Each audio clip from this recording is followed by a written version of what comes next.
And we're back for another Thursday edition of the Huge Pop Wrestling Podcast. And it's the M-A-T-T. Riding with me, as always, is my brother, Huge Pop. And our special guest this week is none other than the creator of... Oh my God!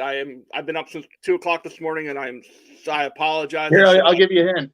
Oh, IWE. There we go. The creator and the producer of an amazing independent promotion here out of Holton Lake, Michigan. The Creature Feature, John Campbell. Hello, Welcome. It's nice to be here. It's nice to finally be here. We've been talking about doing this for a couple of years now, and I'm glad that I'm finally here and able to be with you guys. Yeah, thanks, John, for coming on. And it's been we've been you. talking about this since what? Like I said, 2 years. Yeah.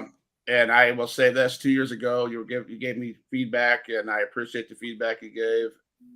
And we tried to improve, and so we're doing what we can. And I'm thankful that you came on this show tonight. Well, it wasn't so much feedback, like, because I remember you guys, Matt. I don't even know if you were even in the conversation yet, but me and Scott were, talking, and this is when you kind of like were first starting it, I think. But there was like, I'm like, okay, I'd love to be on. When are we doing it? Oh, well, I don't know. Oh, okay. Well, where can I send people? Yeah. Like, do you have like a Facebook page or something? No.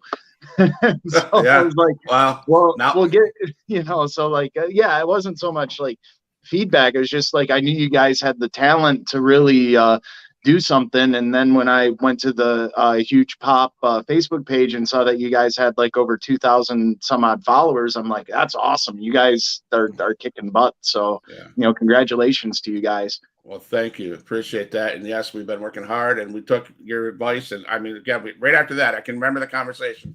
I was talking to my wife. I said, I've got to create a Facebook page. It's 10 o'clock at night. I got to create a Huge Pop Wrestling Facebook page. And then that happened. And then we did other things. And then Matt, we're always continuously making this podcast better. We switched to StreamYards this last, 2 months ago. Yeah, it's amazing. So we're good with that. And I think what helped us a lot too is switching over to, and I reached out and made a lot of friends in the wrestling community via TikTok. Yeah. Scott and I both have close to 1,500 followers each on TikTok. Heck yeah. And I need to get on TikTok. Like, everybody's telling me I need to get on TikTok. I'm not a technologically like savvy person. So like, it's like anything I would post on TikTok, I would post on like my Instagram or on my Facebook anyway. And like, everybody has Facebook at least. So right. Yeah. I probably should though. I should probably just follow that advice and get on there, but I just haven't yet. Now I've met a few other indie wrestlers through that. There's a guy that wrestles out of Tennessee. His name's Backwoods Butcher, and he does a lot of good stuff.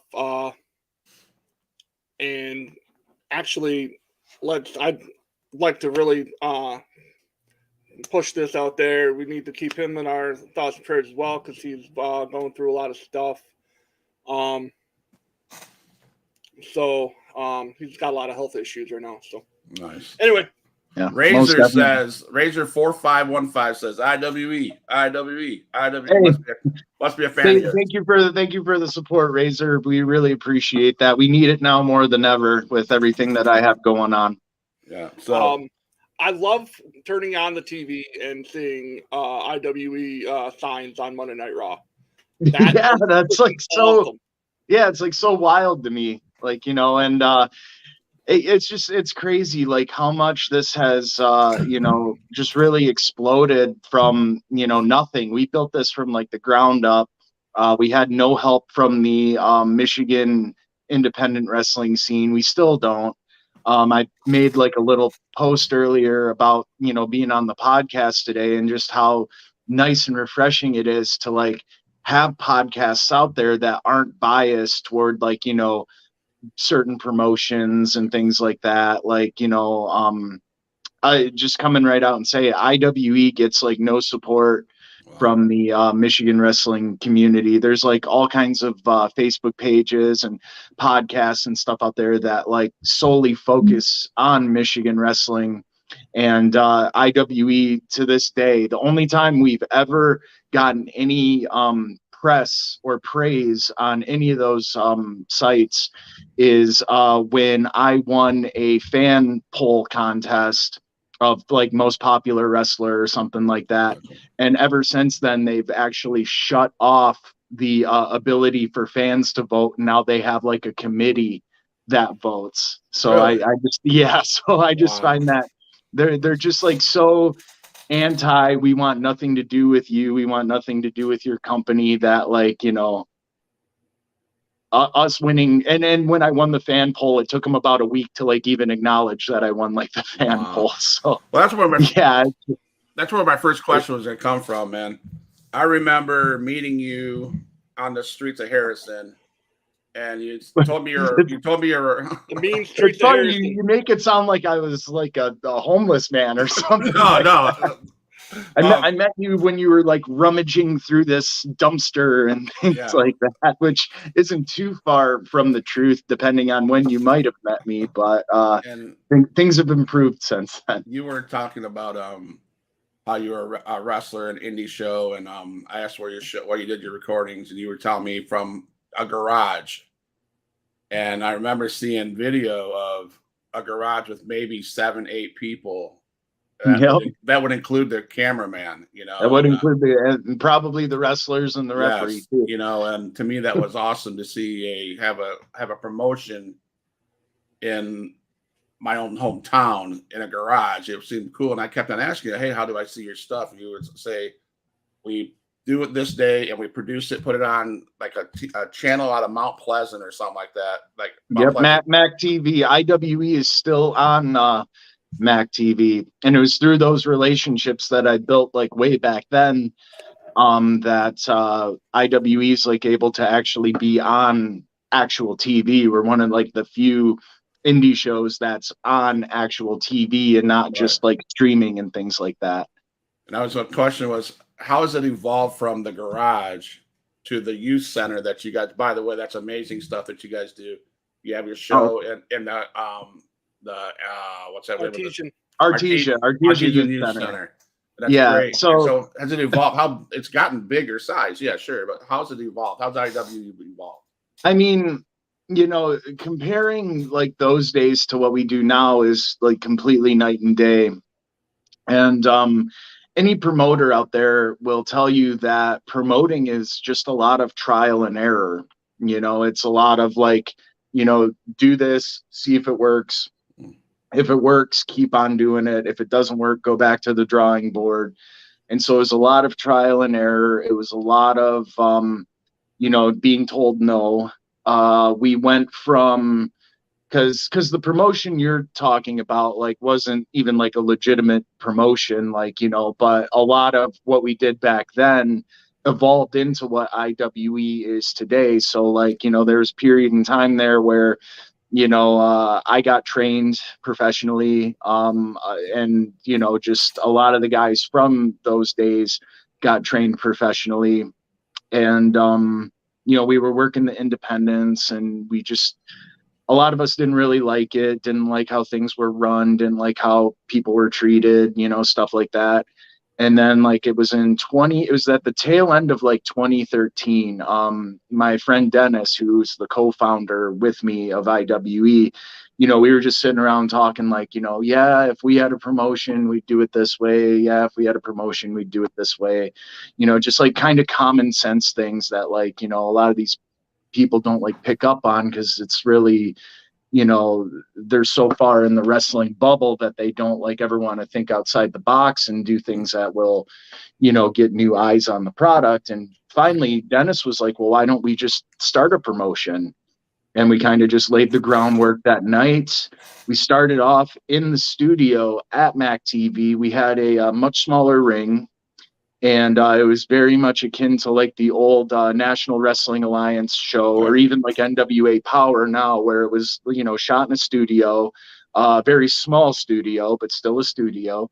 And then from there, it evolved into like, we need a bigger building. And luckily, we found the Artesia Youth Center, who, you know, understood, they got it, they knew what we were trying to do, they knew what we were, you know, really trying to strive for, and they've helped us out like every step of the way. Without them, I don't know if we'd even be around. That's awesome. That's awesome. Yeah, yeah, they're some of the greatest people like I've ever met in my life. Matt. So, going back to your youth, or what was your favorite wrestling promotion growing up? What'd you watch? I mean, I was a WWF kid, you know, like really early on. But then, you know, just it didn't stay that way for long. And I'm talking like little kid, like, you know, 4, 5, 6 years old, like, you know, just I kind of became enamored with what I thought was like real life superheroes. You know what I mean? Like when you're a kid, you kind of gravitate toward different things. And like I was a big like superhero fan until I saw wrestling. And I saw guys like, you know, Hulk Hogan, and I saw guys like Ultimate Warrior, these like larger than life guys who looked like real life superheroes. You know what I mean?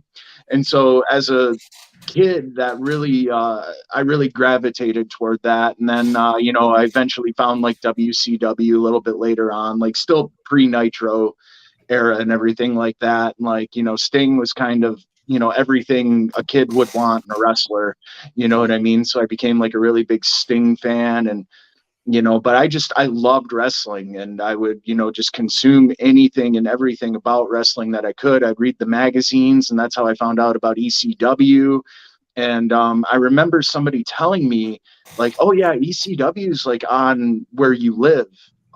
It was a buddy of mine who was like kind of a little more in the know. This was like 97, I think. So like, you know, still very infancy of the internet. And he was like, you know, just kind of getting into like that internet fandom. And he's like, yeah, ECW's on like where you live. It's on Pass Sports. Yes. And yeah, and so like it was like Saturday nights at like 1 a.m. or something like that. You know, I stayed up and just ECW was like the craziest thing I'd ever seen up until that point. The very first episode I saw was like WrestlePalooza 97, the night where Tommy Dreamer beat Raven, the lights go out, and then Jerry Lawler's like in the arena, you know, and that was like kind of the start of like the WWF versus ECW. Wow, Scott, are you okay? I'm fine. Sorry. I know. Is this like your way of saying like wrap it up? You're kind No, of not at all.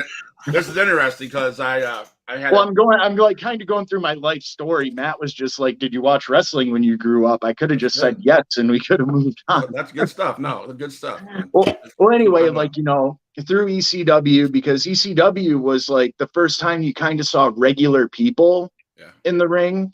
You know what I mean? Like, you know, the Sandman looked nothing like Lex Luger. You know what I mean? Tommy Dreamer looked nothing like the Ultimate Warrior, but these guys were still going out kicking ass and, you know, doing all these awesome things. And that was kind of the first time I was really like, you know, these guys don't really look like those guys. Maybe I can do this, you know? And so it just kind of like sparked from there. And I've always really been a big fan of like punk rock and just kind of like do it yourself culture. And ECW really felt like, you know, do it yourself culture. It really felt like, you know, that kind of homegrown grassroots, like this is organic. This isn't like, you know, a big corporation like trying to be edgy like WWE kind of did later. You know, so like stuff like that I really gravitated toward too, where it was just kind of like, you know, take your own reins and make your own story and just kind of, you know, do it that way. And I guess that, you know, really kind of kicked over into adulthood, because that's what we're doing now with IWE. You know, like I said earlier, we've gotten no help from anybody. This has all been homegrown, grassroots, you know, fans just really digging what we're doing, and a lot of word of mouth. Nice. So Did you ever have a chance to meet Bill Alfonso from ECW? Nope, never had the pleasure. Like he showed up at a indie promotion down here, XIW in Florida, Okay. and he was a special guest referee. So Very real very great guy, real great guy. So Matt, I met like a few ECW guys. Never Fonzie though. I would like to. He seems like a riot. yeah, he was.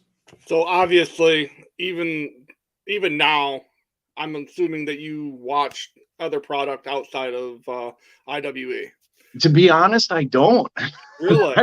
Yeah, I really don't. Like okay, so you know, especially now with all like my health issues and everything like that, you know, I really just try to stick to like stuff I know and stuff that like I don't know if it's like a nostalgia thing or if it's you know, just me kind of being like, you know, getting older and you know, back in my day kind of things, but like you know, it's always been a case of like I know what I like, and so I'll keep going back to like the things that I like. Okay. And I know I should like give other things a chance and stuff like that. And like I've tried in the past, but like I don't know, just something's missing to me. Like I don't see, you know, the only one I can really think of off the top of my head is probably Danhausen. But like I really miss the over the top characters. I really miss like, you know, just the yeah, just kind of like the, you know, I'm almost like cheesy in a way aspect of pro wrestling, you know, where it's like so over the top and it's so ludicrous at times. But to me, that's what was entertaining. Me and my wife, we like binged watched the old 80s Glow not too long ago. And like I turned to Laura and I'm like, you know, the inside the ring stuff might not be like the best, but everything else is like, this is everything I love about pro wrestling. You know, you have like a tag team where like one's coming out with like a chainsaw, the other one's coming out with like a, you know, blowtorch, and they're gonna like, you know, light the referee on fire, you know, but not really. And then like, you know, you had the baby faces on the other side, like, you know, one's like a, you know, gymnast and the other one's like, you know, just dressed in like all America stuff. And it's just like, it's so over the top, but it's like so entertaining. And nowadays, like everybody just wants to be so serious, and like life's serious enough, you know, take me out of that. Take me somewhere where I can like, you know, forget about that crap for a while. Right. I think he'd really enjoy Orange Cassidy. Yeah, he's another one. He's another one. And a lot of people like, you know, they don't like his thing he does where like he like softly kicks the guy in the shins or whatever. That's his best gimmick. That's his best gimmick. The whole yeah, and like I don't find it music. Yeah, and like I don't find it offensive or anything like that, but like some just old school wrestlers who just don't get it because they're just so like in the bubble and won't ever think outside the box. You know, they would scream blasphemy at that. You know, you're telling everybody it's fake, and it's like, guess what, guys? It pretty much is. You know, like a lot of the stuff we do hurts. Don't get me wrong. We're not really fighting out there, but like, you know, unless they're like a little kid, I really doubt anybody these days thinks wrestling's a shoot, you know? Yeah. So get over it, entertain people. And if you can like take people out of that, and I guess there's a argument for that too, where like, you know, they can no longer suspend their disbelief because of, you know, certain things, but it's like, you know, I'll watch an Arnold movie and I know like Arnold really didn't, you know, rip somebody's, you know, arm off or something like that. You know, I'll watch a Friday the 13th movie. I know Jason really didn't decapitate that person, right. But you know, you're suspended in your disbelief. Yeah. Or you're suspending your disbelief. You know, and that's one thing I like about wrestling. I tell everybody, you know, I got into wrestling because we work with children. We work in foster care for the last 10 years. And as part of my self-care, I turn to wrestling. That gets the hour that I spend on here with you and Matt and whoever. I get away from reality. You know, I don't have to worry about what's going to happen at 4:00 for this 1 hour or whatever. Yeah. You know? So I love that. And I got to take time. Our viewers that are watching, Wildcat MC says, "What's up, guys?" And Hey, Wildcat. Nightmare and Gaming says, "Creature Feature."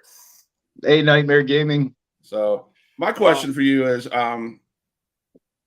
John, the Canadian John Campbell, yes, versus the Creature Feature. Who wins that? Creature Feature is a lot more like my actual self. When I started doing the Canadian gimmick, Gentleman John Campbell, it wasn't something that I necessarily came up with on my own. I was traveling with a couple of guys, Cody Kelly, Nick Van Core. Both of them are no longer in the business, sadly, because they were both so great, just injuries and real life and stuff like that. But we were traveling around together. We had all broken in the business together. And so we decided, like, hey, let's, kind of stick together. They're like tagging us up and teaming us up anyway. What can we do for like a faction or stable or something like that? And we were all like really big Bret Hart fans, still are. And we really dug like the old Hart Foundation when they were doing like the pro Canada, anti-America. And when you first start off as a wrestler, a lot of times, at least in my experiences, people will start off as heels because it's easier to get people to hate you than it is to get people to like you. Right. So we were just thinking, like, what can we do to, like, get these people to hate us, other than just the standard old heel crap, and then we decided, well, okay, my grandparents are Canadian. I sound Canadian. So, why I think it was Cody Kelly who came up with the idea. Why not be Canadian? I came up with the name Canadian Hit Squad. And but the thing about us was we all had different and distinct personalities, like within the gimmick. We weren't just like three Canadian guys. It's like, we all three had different personalities. We all just happened to be Canadian, in storyline. So like I was kind of like a full of myself, like male gigolo stripper kind of thing for a minute. Kind of like MJF, right? Something like that. Yeah, I'd like wear a fur coat and I'd have like a little hand mirror and I'd always be looking at myself in the mirror. Cody, he was kind of like the Canadian Vader. He was just like the big powerhouse guy in like a red and black singlet that could, just get in there and beat everybody up. And then Nick Van Core, he was a little more of like the old school, sneaky heel. Like he'd be the guy who would like, pass you the brass knuckles when the referee's not looking, and, or like, somebody distracts the ref and he comes and chokes the guy on the rope, like little things like that. So, it was all very unique. And it wasn't just one dimensional. And that was something that I really did like about it. But again, it just really wasn't my idea, and that's like so far and away of like who I am actually. A lot of people will tell you that the best gimmicks are just somebody's real life personality turned up to 11. But don't discount the chance to like step outside of yourself and be somebody different for a while, because that's a lot of fun too. Okay. Well, that kind of segues into what I had was, if you could pick, what do you enjoy more, playing a heel or a babyface? I like being a babyface more, just because like, and this is just me being me, just the person that I am. I grew up like bullied and getting picked on and stuff like that. Right. And so like, even though it's like, work, and even though it's, it is what it is, I find it like really hard just for myself to like be mean to people. You know what I mean? Like I just, something inside of me, like, even when I try to be mean to people, it kind of comes off forced, I think, or I'm really forcing myself to do it. So like, just for that pure aspect, I like being babyface, just because, I'd rather be nice to people than mean to people. Okay. My next question, what was it like going through your the ROH tryout at the dojo there. Like, what was that like? What was that process like? It was fun, but I mean, I felt like I wasn't on my game that day, and I feel like, just I could have done some things differently, and I could have done some things better. Like there was a match where okay, so here's kind of I'll take you through like the entire day. We get there, we meet everybody, of course, the coaches, like you had Daniel, Christopher Daniels, Brutal Bob Evans, Delirious, of course, Delirious, he was like the booker. Gosh, who else?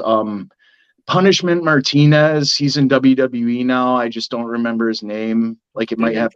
Damian Priest. What was that? Damian Priest. Yeah. Okay. Yeah, he was there. Prince Nana was there, if you remember him from like the early ROH days.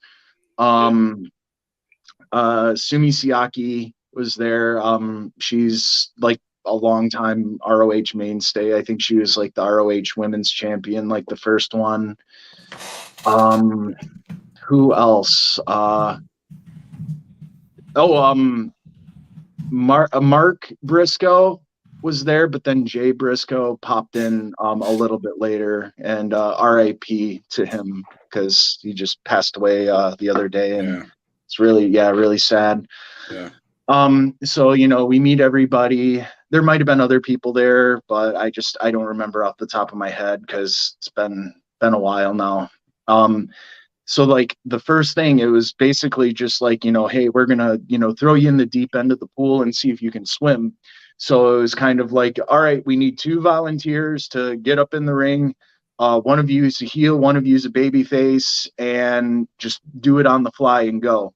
And so I was like the first one to raise my hand. I got in there. Gosh, I think he's either in AEW now or he's been in AEW. But he's this really big guy. Like his name back then was like Freak Beast, but it's like something else now, and I feel bad that I don't remember. But like we were the first ones to raise our hands. We got in there. I thought we did like a good job considering, like, hey, how you doing? Hey, how you doing? And then the bell rings, and so then me and Jacob Braun, IWE guy, former IWE guy, me and him got up in the ring. And this is one of the best compliments to this day I think I've ever gotten was he had me, I forget what it was, but Braun had me in like some sort of hold, right? And they were doing the gimmick where the referee raises the hand. Well, the referee raises my hand once and I put it down, and then he calls for the bell. And everybody thought that I was like legitimately hurt. And so Chris Daniels is like, whoa, are you okay? And I'm like, yeah, I'm fine. He's like, wow, you're really good at selling. So if not for anything, Chris Daniels thinks I'm a pretty good at selling. So yeah, but then we got I got put into like this tag match. We had about 5 minutes to like put everything over, or to go over everything. And like the one guy, it's like a unique idea for a gimmick, but not in a tag match. Like the one guy played like his own manager, which is kind of like a cool idea. But like, so it was like he'd be half on the floor, like doing the manager thing, but then like he'd then get back up on the apron and like and he had like different stuff he'd like put on and take off to distinguish whether he was the manager, whether he was the wrestler. But it wasn't like a tag match, wasn't the best environment for that. And I thought the tag match kind of blew chunks. I'm probably being a little hard on myself, but and then they took everybody, because there was 2 groups, group 1 and group 2. I was in group 1. So they took us then to like kind of a back area where we worked on promos and did like a promo kind of workshop. And so like what we do is we had like, X amount of time to like come up with a promo. We had to, hit our time cues like that because, TV-based product, if you only have 30 seconds, you only have 30 seconds. And so we had to put together a 30-second promo to like explain who we are, put ourselves over, things like that. And then like the ROH guys would give us a critique. And so I did my promo. I got some pretty good feedback on it. And then like that night when I got to like the hotel room, I looked, they actually put part of my promo on like their Instagram feed. Nice. Like the story where, you know, you tap up on the profile picture and it'll go through like different things. And like, yeah, they put part of my promo up there, which was like so cool that they liked it that much. But yeah, just, you know, looking back on it, I could have been, and this might just be me being like a big critic of myself, but I could have been in better shape, I think. Mentally, I could have been better. Like I kind of was in my head a lot for like some of the stuff and second guessing myself, especially in that tag match. But I mean, overall, it was a great time. It was a great experience. You know, couldn't have asked for better coaches for sure. And got a lot of good feedback and some different things that I still do to this day in the ring. Nice. Cool. As a talent, performer, wrestler, athlete, how important is it for you and other wrestlers to interact with the crowd, not only in the matches, but after the matches at the merch tables? It's very important. Like during your matches, like this is the big secret that like it's so easy, you know, it's so crystal clear to me, but I don't know how like other wrestlers don't get it. The fans want to be just as much a part of your match as you are, you know? So like, yeah, interacting with them like during the match is like, you know, key. It's necessary. You know, the more you interact with them, the more noise they're going to make. The more noise they make, the harder you're going to work to keep them making noise, you know? And if not for nothing, you know, like, okay, a spot that I like to do is I'll take, you know, like a bigger guy or something. And I'll find like a 3-year-old or like a 4-year-old, like in the crowd, like a little kid. And I'll have the little kid chop like the big guy, you know, because like, what's the harm in that? But then the guy will like sell, like he, you know, just got hit with a baseball bat. And that's something that kid will probably remember for the rest of his life. Right. And then maybe one day he takes his kids to a wrestling show and says like, yeah, I went to one of these like smaller shows when I was a kid and like this happened. And, you know, and maybe they can like, you know, bond and share that experience, you know, with their kids. And then their kids will take their kids to wrestling shows and stuff like that is how the business, you know, keeps going. You know, the better you are to the fans, the better the fans are going to be to you. Right. You know, I always tell people I'm a regular guy. I just have kind of a cool side job, you know, a cool side hustle. You know, anybody that wants to come up to me and talk to me and, you know, that just means the world to me, you know, because again, I'm just a regular guy. But like, if you dig what I do, like, thank you, you know, 100% extremely grateful, because without the fans, we're nobodies. We're nothing, you know. We'd be wrestling in an empty arena, and then what's the point in that? Right. Exactly. I got to make sure that I let Andrew know in case he, because if Andrew got a hold of somebody, he's gonna give him a good chop. Like, I mean, there you go. Right. Johnny Gage is on the stream. He says, "More noise we make, more likely we spend the money at the merch tables." So well, and like I was on a another. It was a lot less formal than this. It was just me and a friend of mine just kind of shooting the breeze last night on a video like this.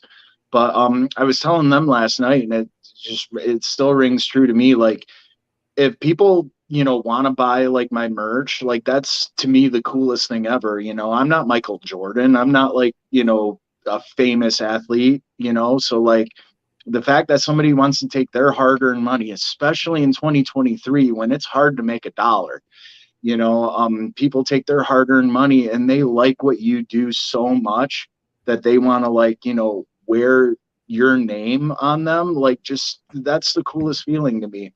And a lot of guys, I think, guys and girls lose sight of that. You know, they lose sight that we're privileged to be in this position. You know, nobody owes us a thing. And if somebody goes out of their way to spend money on you, you treat them like gold because they deserve it.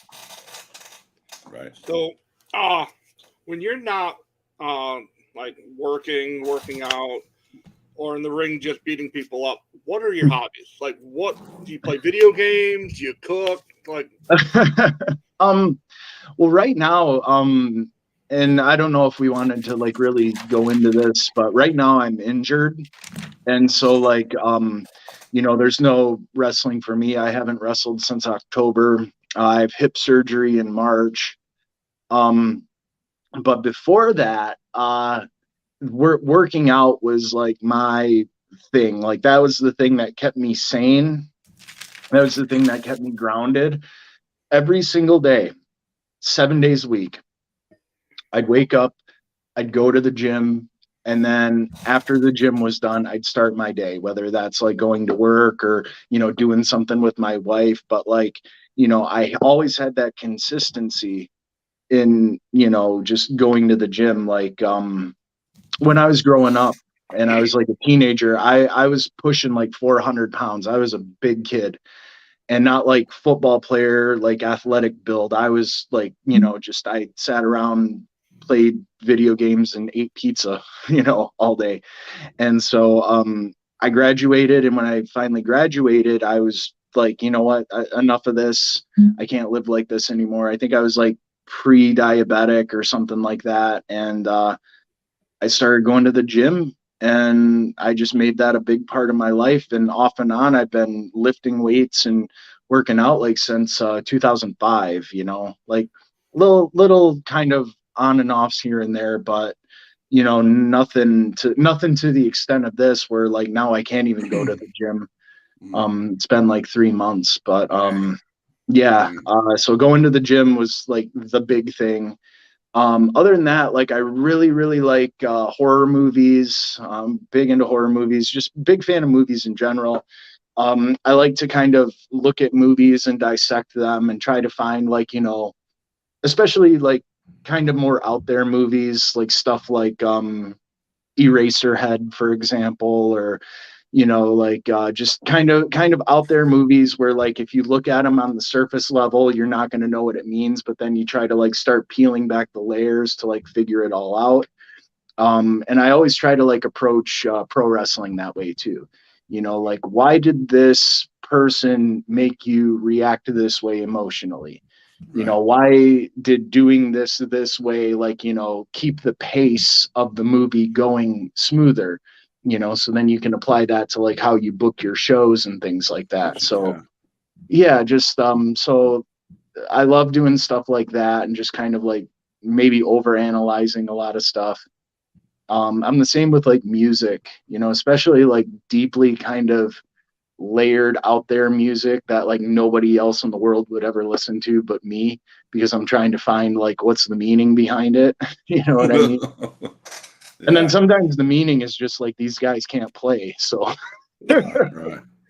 We got someone in the comments. You want to read the question, Scott? Or Yes, as someone who works for promoters in the ring crew and on the merch stands, what's your thoughts on newer guys that don't feel they don't have to pay their dues and help out? Okay, so like a lot of that I think goes back to like whoever might have trained them. Like it was instilled into me and still to this day, like, not so much now because of my injury and like I can't really lift heavy or do anything without hurting myself. I'm pretty much on crutches when I'm, upright. But I'm always helping with the ring. I'm always helping with the stage. I'm always helping over at like we call it the AV area, where we have like our music and like all of our video setups and commentary and stuff like that. Always making sure that like that works tip top shape, so like I think that just goes back to, their trainers not instilling that work ethic into them. Like I think newer people, if you take them aside and tell them, hey, like, especially in IWE, because we try to, have everybody set up, everybody tear down. Obviously, that doesn't happen sometimes, and then there's issues that can come from that. But for the most part, we always try to instill like, hey, everybody helps out one way or another. Everybody, if there's enough people on the ring, then go help with the stage. If there's enough people on the stage, go set up chairs. Like if there's enough people on that, like, make sure that, because Laura, she runs like all the merch and everything. Like she, has help, but, she's kind of like the epicenter of that, so go see if Laura needs anything. Laura being my wife. And also the host of Battlezone TV, Lethal Laura Lee. So, there's just always something to do. And the people that like kind of stand around and don't help, I think if you just like ask them to, or like, point them in the right direction, 9 times out of 10, they'll do it. Right. The ones that don't, or the ones that feel like, they're above that, like, I don't think they need to be, there anyway. And we try to keep it that way in IWE. Sometimes problems arise, but we're pretty good at fixing it. So cool. Thanks. So you mentioned that you're a horror movie fan. Yes. And I know you're, like you said, you like the B movies. You like the what's your all-time top 5 horror films? Ooh. I hate getting this question because it's so hard. Just right off the top of my head, just firing right away. I'm going to say Evil Dead 2, Dawn of the Dead, Return of the Living Dead, Friday the 13th, Part 5, and Reanimator. And that was just like, hey, off the top of my head, like if I had the choice, what would I like watch right now? Okay. Hey, John, how important is it for the refs and the wrestlers to work together, train together to make the match run smoothly? Refs, obviously, they got to do some training, I would think. Yeah. To make things go smooth. It's very important, especially like if you get down to, say, Memphis, where a lot of locker rooms are still kayfabe locker rooms. You have like the faces on one end of the building and heels on the other end, so you don't even get a chance to like talk out your match. It's very important. The referee is, integral to a good wrestling match. You can have a bad referee, and a bad referee can ruin the greatest match you've ever had by, slipping up or screwing up. So it's very important that they train alongside the wrestlers, especially because a time's going to come where the referee's going to have to take a bump. Same thing with a manager. You have to be able to like, at least take the moves or take a bump, or, know how to take, just certain things, how to protect yourself, how to protect the other person doing something to you. And so, yeah, it's very important. It's very integral. And honestly, a lot of pro wrestlers start off as referees. So, it's kind of like one hand washes the other, where, they're in there for pro wrestling training, but, they just happen to need a referee that day. So they'll train, pro wrestling trainees on how to be a referee also. A lot of schools will. Gotcha. You got another one, Matt? Okay. Here is the hard-hitting question. Okay. Who is the greatest WCW champion of all time? David Arquette. Thank you. Thank you. Thank you. That is amazing. And I didn't even tell you. No, you didn't tell me. I saw the hashtags. Oh. I saw the hashtags and I was able to put 2 and 2 together. That's nice. It's something that we're doing. Over on TikTok. It's just something that the wrestling community we're really trying to push that. We're trying to get them. We have several hashtags we use. Hashtag David Arquette is the greatest WCW champion. We have hashtag David Arquette Royal Rumble 2023. That'd be cool. Like Have you seen the documentary You Can't Kill David Arquette? Yeah. Yeah, it's so good.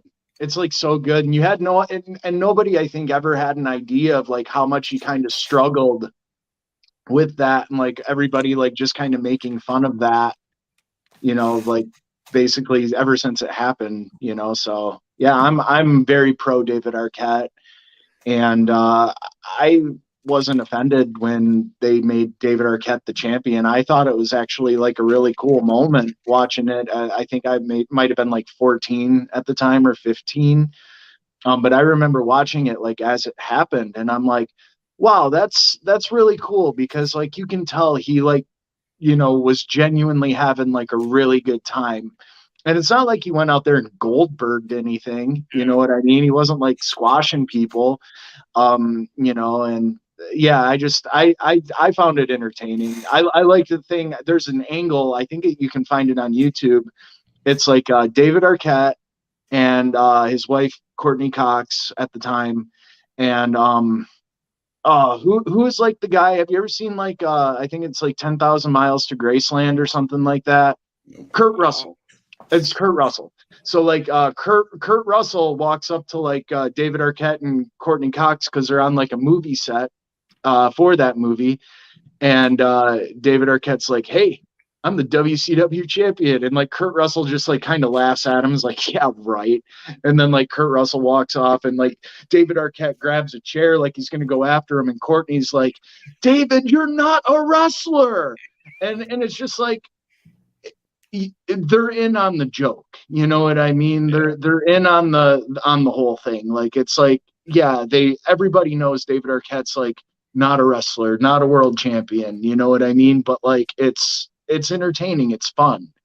A lot of people are just so against pro wrestling being fun for some reason. He that documentary that they did about that whole situation with him and Nick Gage goes, I damn near killed David Arquette.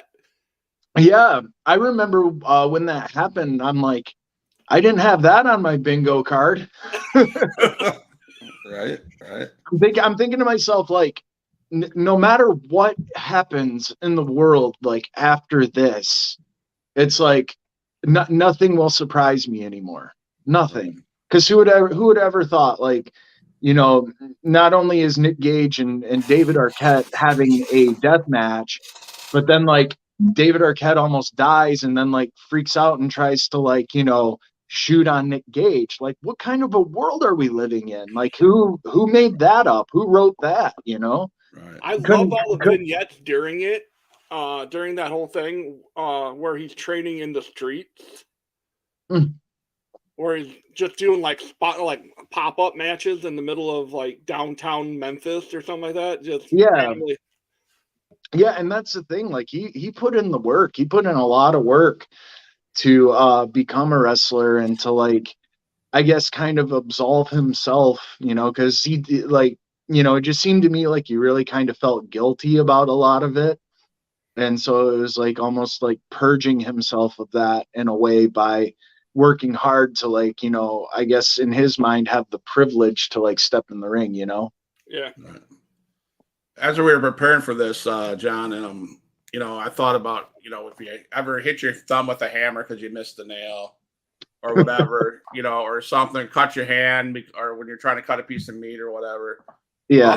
All those accidents that happen that result in injuries, and we talk about your injury and stuff, and you see, and I thought about, okay, chair shots and table shots, et cetera, et cetera. My question is, where'd it go? Is there freak accidents, even though you train so hard and practice that chair shot? Is there still freak accidents that happen that cause these injuries, and what can you do to avoid those from not going forward? All the time. Like, wrestling's rough. Wrestling's really rough. I've been fortunate that, because my injury, like a lot of it was from wear and tear wrestling, but a lot of it also just had to do with like I had a deformed hip from birth that I didn't know about. My hip never really sat right in the socket. But you know, like I've been very fortunate that I've never been seriously injured, and there have been some close calls. You know, I was in a match where you know, like something didn't go right, and you know, the person I was working with like ended up kind of like falling on top of me, and they fell on top of my head and kind of crunched everything like in my neck. And you know, I got a really bad concussion from that.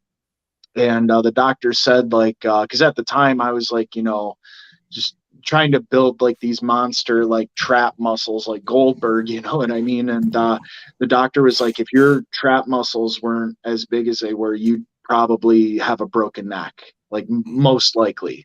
Well, So, you know, like just some close calls like that. I broke my hand like many years ago. I broke some bones in my foot, I think. And I say I think, but because like at the time I didn't have insurance or anything, so I never went to the hospital. But like for a while, my foot was like purple and swollen and hurt, and then like it finally just kind of subsided and went away. Um, but yeah, just you know, like anything can happen. You know, you fall, you know, the wrong way, like, you know, you can be paralyzed, you know, like freak accidents happen all the time. You know, like I would say that D'Lo Brown is like a world-class wrestler, and it's like a 1 in a million thing that it even happened with him in the ring. But like D'Lo Brown and draws, you know, like it was just freak accident. Nobody bro yeah. it was a freak accident. Nobody knows how it happened. So then you add like chairs and tables and things like that, you know, inanimate objects that aren't going to know, you know, hey, I'm supposed to break this way, or I'm supposed to bend this way, you know, kind of things. Like, you know, I've been put through tables where like, you know, the landing and everything was fine, but then like, you know, the wood from the table ended up cutting my leg, you know, so like I had to get that all cleaned out and everything. And, you know, chair shots are just, you know, those are what they are. I think with what we know with concussions and stuff like that, you know, people are more apt to like put that hand up and protect themselves, where, you know, kind of back in the day, if you put your hand up, you know, they might look down on you, and they would wear like, you know, I took that unprotected chair shot with like a badge of honor and stuff like that. But we didn't know what concussions, the long-term effects were back then either. So, you know, I just think that safety, in most aspects, safety is really a big thing. But then there's like other aspects where I think safety could be, you know, better. Like, you know, you know, like we have a doctor like on the IWE staff. You know, he's one of our referees. And so like, you know, I think like a doctor should be on hand at like all wrestling events just in case. You know, I think that you know, especially the guys that like do death matches and stuff like that, they should produce blood work to make sure that they're not like spreading anything. You know, there was like a big rumor going around not too long ago about like, you know, some guys having like hepatitis and stuff like that and bleeding all over people. And, you know, like nothing ever came of it. It was just kind of like somebody trolling people and stuff. But like that is a very serious allegation. And I think, you know, the more you really think about it, the more that these precautions should be taken. But it's just kind of like, you know, a hey, you know, just take my word for it type of thing. Some people might not even know they have it. Gotcha. I only got about 2 or 3 more questions, quick questions. You got any, want me to go with mine, Matt, or do you want to go? Yeah, go ahead. Cause my last couple things are going to be probably what ends the show. Perfect. All right, I'll try to keep them short. Just, you know, you're good. I got a lot to say. Okay, so all right, so we see Monday Night Raw, we see SmackDown, we see AEW, we see TNA or Impact, we see ROH. They all have week to week. They have shows, and every week, you know, all you got to do is flip on to the end of this or during the show, and there's all these storylines that they build up week to week to week. The WrestleMania to Royal Rumble, wherever. Sure. In the indies, it's different because, I mean, down here, especially XIW and Extreme Impact Wrestling does a show every other month. And I know you guys, I think, go every month or every other month as well. Yeah. How do you guys in the indies keep the storylines going, storytelling, or is there no storytelling? I can only speak for like what we do at IWE. I can't really speak for like other indie promotions, but we always try to put things out there, like especially between shows, to like, kind of refresh the memory of people, like, oh, that's why these guys are fighting, so like we'll have our wrestlers, like, do promos, and we'll put them up on our social media and stuff like that. And then like at the shows we can have, this is just an example, but like, we'll have a heel come out, cut a promo, babyface comes out, cuts them off, they go back and forth a little bit on the mic, and then, hey, now the match is made, so now like everybody in attendance and everybody who watches the video later will now understand, oh, that's why these two are fighting, that's why these two are in a feud, et cetera, et cetera. There's always little things that companies can do that don't have the benefit of like weekly TV to connect the dots, and a lot of them don't. I don't know whether it's like just from lack of like, I don't want to say caring, but maybe they don't think like it's important. But the ones that do, they're the ones who kind of see like the substantial growth. Somebody sees like a promo online, they might not even know what IWE is, but somebody shares it and then they watch it and they're like, oh, that sounds interesting, that looks really interesting, I might go to that. Yeah, just different little things like that you can do to tell the story without like, having that weekly episodic television. So social media is pretty big for you guys. I mean, I know the more we promote the show, the Huge Pop Wrestling Podcast, the more viewers we get. If we don't promote the episode, we don't get that much. So social media basically is where to go on an independent scene, probably, right? Yeah, absolutely.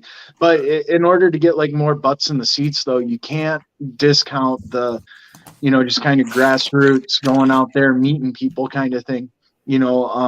Every like before a show, like maybe about 3 weeks out, I'll go to Staples and I'll get somewhere around like 300, 400 flyers printed.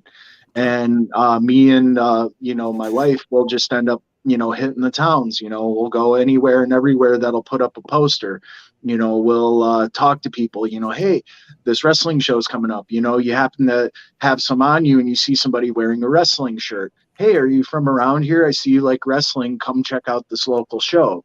You know what I mean? There's always little things that, you can do as a promoter, especially with like a live event. But it could just be like a time factor. It could be, I don't know. I'm always trying to look for excuses of why other people don't do these things, but they don't. They just try to rely on social media, and you can't just rely on social media alone. How important are wrestling seminars to you guys? And should fans try to get into one? We've done a couple. We've done one with Congo Kong, and we've done one with Brutal Bob Evans, who was my one of the coaches at the ROH seminar. And they're important in a way where like you're going to learn different things that you might not have learned otherwise. But you have to like really be careful, because then there's like some seminars out there that, and I'm not saying they all are, but some seminars out there will just be the guy, taking your money and like, just telling you things, and you don't even get like really any ring time. Okay. The best seminars are the ones where you're going to like get in the ring and be evaluated, and then they can tell you what to work on and different stuff like that, or they can teach you new things. Congo Kong taught me how to drop kick. I'd been in the business, I think like 13, 14 years at that point. And I'm like, I suck at drop kicks. And he's like, well, then I'm going to teach you how to drop kick, So he did that like in our seminar, and he's like a big guy. He's like, 450-pound guy. Wow. And yeah, so like, he taught me, he's like showed me like kind of a big man's way to do it. So it's always just little things like you might not know, before you go in there, but you're glad you do when you leave.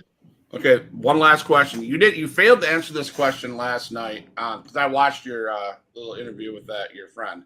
Okay. So I asked the question. He asked the question. You kind of failed to answer the question. You kind of joked and smirked. So okay, I'm going to answer the question. Okay. First of all, do you design your own merch? But that comes into this. Why do you keep Frankenbucket around? Is your gimmick strictly for the kids? or it's just Frankenbucket. Can't we just toss him to the curb, or what are we going to do with him going forward in 2023? Well, Frankenbucket, like to be completely honest, like, Frankenbucket's just, something that I started doing because Al Snow was like one of my mentors. And I just thought like, wow, there's like so much you can do with this, especially if you're going to like, be a crazy person, like, and kind of have that as part of your gimmick, like what if you had a manager that like only you could hear? What if, you're talking to like this inanimate object and it just somehow becomes part of like, your match or, your story or things like that. Frankenbucket right now is the president of Imperial Wrestling Entertainment because the president before, Rick Green, and this is all storyline wise, he had to step down, and he legit had to step away from wrestling for like a little bit due to some health things. So like he put me in charge as the president, but I only just wanted to wrestle. I didn't want that responsibility. So I gave it to Frankenbucket.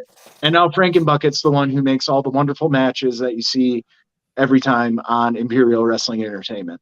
So, but the reason why I started doing that is just because I thought it'd be a lot of fun. It'd be fun to do something like that. It's not strictly for the kids because adults like the candy that I throw out too. But Frankenbucket gets his own chance. The fans chant Frankenbucket. Yeah. Like every single match. Like Frankenbucket's like more over than some wrestlers. It's insane. And he has his own merch, and I think I said it last night. He's the one who gets the check, and then I just get a cut of it. So, no, John, to piggyback off that real quick. Okay. Is there a possibility we see a heel turn, you turning on Frankenbucket? Not anytime soon, and there's a reason for this too. Like people don't understand when you run the company and you're the one out like making deals with people and getting sponsors and stuff like that. You know what I mean? Like they see you and they might not understand like the person you are is different than what you may portray on camera. So like say like a sponsor's interested in sponsoring the show and then they see, oh, that was the guy that I was talking to and he's a real prick. I don't want to do business with them. And believe it or not, that does happen. Oh, wow. So business wise, that's why like Creature Feature hasn't turned heel yet. But also too, like there have been fans who like somebody like posted that on the Facebook page, like saying like, we want to see, or I want to see a heel Creature Feature. And like about 10-15 fans got on there and literally said like, we will stop coming and we will stop taking our children if Creature Feature turns heel because our kids love him so much. You know what I mean? So it's like, well, business wise, that's not good either because that's like, a whole family now that's not going to come to the show. So don't think we can really do that either. We're not like a big conglomerate like WCW was, where if Hogan turns heel, it's not going to really hurt their bottom line. But like we, especially now, we need every ticket that we can sold. We need every butt we can in the seats, because with me not being able to work and me and my wife being the ones who fund IWE, we can't have any bad shows or bad turnouts or else like we might not be running for a while. And that's just the truth. So that's a big reason why you won't really see a heel Creature Feature anytime soon, at least in IWE. Maybe if I get the gumption and I want to start traveling again to like other promotions and stuff like that, possibly. But as far as like IWE goes, not anytime soon. Well, on my part, John, much respect to you. Thank you for answering the questions I have. I'll say that Absolutely. again at the end, but I appreciate you coming on. So I'm going to turn it over to Matt. Absolutely. Thank you, Scott. No problem. I have 4 names, and I'm just going to rapid fire. Just say them, and what the first thing that comes to your mind when I say these names, and if you have a short little story to tell, go for it. Number one. I don't have any short stories. You should know that by now. Number one, the Road Dog, Jesse James. Very entertaining, lots of fun. Was fun to wrestle. Al Snow. Same. My mentor for like a while. I would always hit him up and pick his brain. I was able to, have the privilege to like, even travel with him on the road for like a little bit from, when he was doing shows in Indiana, and we would drive him up to Michigan. So, he'd be able to wrestle here the next day. That way he didn't have to like rent a car or anything. Great guy. Smartest about the business that I've ever met. Okay. Hacksaw Jim Duggan. Very, very entertaining personality in the locker room. Complete sweetheart. Imagine like the most wholesome, like you would want this guy to like be your dad, or you would want this guy to be, if you're like a younger fan, you would want this guy to be like your grandfather, like just one of the sweetest people I ever met. And the last one, I've heard this story before, but I love when you talk about him. When you met Hot Rod Roddy Piper. If I'm being completely honest, he's one of my. I love the heels, and he to me is the epitome of a heel, and he is like the bar, like the standard. Yeah. Also, like one of the most wholesome, nicest people I ever met. When I met him, I was very, like sheepish, because especially back then, like it was kind of and it's so stupid, and I wish I could like get this time back, especially like, with the people that I actually got to get in the ring and wrestle with, and work with. But like, it was very taboo in a way to like want to get your pictures taken with big names in the locker room if you were a wrestler. Like other wrestlers like kind of looked down upon that like back then. And I said, you know what? Screw it. I'm probably never going to get another chance. I'm going to go and see if I can get my picture taken with Roddy Piper. And I'm so glad I did, because then he started asking me the questions. He's like, how long have you been in the business? Do you like it? Where have you, where's the furthest that you traveled? Like just, he's asking me questions, and his exact words were like, because he could kind of see it on my face, and I might have even said it, like, it's so crazy. Like, you're asking me the questions. And he's like, kid, everybody knows my story by now. And it's just like, he genuinely wanted to hear about like what me and, because I wasn't alone. My buddy, well, he's not my buddy anymore. I won't even bring him up. But I was there with just a former friend of mine who's also in the business. We were just helping out, and so like I'm glad that we got to have that time with him, because a couple years later he passed away. So it's just one of those moments in time like you'll never get back, but like you're so glad you have. Okay, my last thing. If you can call one guy out in the business today, who would it be, and what would you say? This is your chance to cut a promo on anybody in the business. It's your chance to drop a pipe bomb if you'd like. I mean, there's a lot of people I want to say a lot of things to, but I keep my mouth shut because then you're just kind of sinking down to their level, but a work promo. This isn't a shoot promo. This is a work promo. So no, I know. I'm just throwing that out there. There's a lot of people I owe some receipts to. Let's put it that way. A lot of people I wouldn't mind having on the underside of my car. All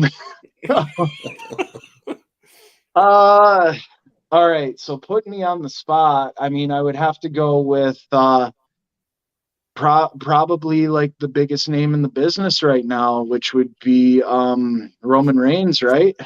Okay. So, he's the champion, yeah? WWE champion. Yeah. So Roman Reigns, this is going to go one of two ways. One, we're going to get in the ring, and I'm going to beat you. Not because I'm more technically skilled than you, not because, I'm a better wrestler than you, because let's face it, I'm not. I'm not a wrestler. I'm a brawler. I get in there, I beat people up, and I win by any means necessary. So whether I have to claw, whether I have to bite, whether I have to scratch, whether I have to take an eyeball out or two, Roman Reigns, I want this more than you. You've been on top for a long time now, and that means you've gotten comfortable. And you don't see the lion coming up the other side of the mountain, ready to take what you have. So Roman Reigns, WrestleMania, all eyes on the two of us. I will welcome you to my nightmare. There we go. Awesome. Good job. Good job. There we go. That's good. So, That whole thing will be ridiculous now, though, if he's not the champion. Like I said, I haven't watched WWE. No, he is. Okay, I was gonna say I haven't watched WWE in like a long time, but I try to keep up with the goings on of like AEW, WWE, things like that. Like kind of the big things. So if he wasn't the champion, though, I would have been all right. Scratch that and just replace it with whoever's the champion. Nice. So there's a thing that I've been doing to end every show. It is 100% gimmick, but it's me trying to push to get a certain somebody to come on the show and acknowledge the Huge Pop Wrestling Podcast. Sure. And it is a horrible, horrible, horrible imitation of said person. Okay. So, should I go ahead and do it, or? Yeah, for sure. Sure. He just cut a promo, bro. Okay. Well, that's gonna be awful. It's awful. It's not gonna be awful. No. All right. Listen, whether you think you can or whether you think you can't, you're correct. Weighing in tonight at 236 and a quarter pound, hailing from Green Bay, Wisconsin, Mr. Anderson. Wait for it. Anderson. He's an awesome dude too. I was on a show with him in Chicago, like way back in the day, like 10 years ago or so. Like, really cool dude, really nice guy. I've been texting him back and forth, trying to get him on the show. He's crazy busy. He's running his own gym training facility, like his own school. Yeah. And he's traveling all over the place this time of year, going to conventions and that kind of stuff. So he actually reached out to me and he asked me to send him a link to our show. So hopefully he'll catch it and heck yeah. See this? The pretend this isn't a cap to my bottle. Pretend these are names, and I'm gonna drop some names. So I don't know why I did that. That was like so lame and not even funny. If you do get them on though, I don't remember if it was Anderson's truck or if it was ODB's truck, but one of them had like a pickup truck with like a weird kind of side compartment. And I remember like just sort of like, okay, I couldn't say I was hanging out with them, but I was like standing by them while they were hanging out. Like, Nice. I don't know. I was talking to them or everything, but they probably kind of saw me as more of a nuisance. But ask them about that because, yeah, there was like a side compartment in the trunk that one of them had just filled to like, to where you could barely even shut the thing with beer.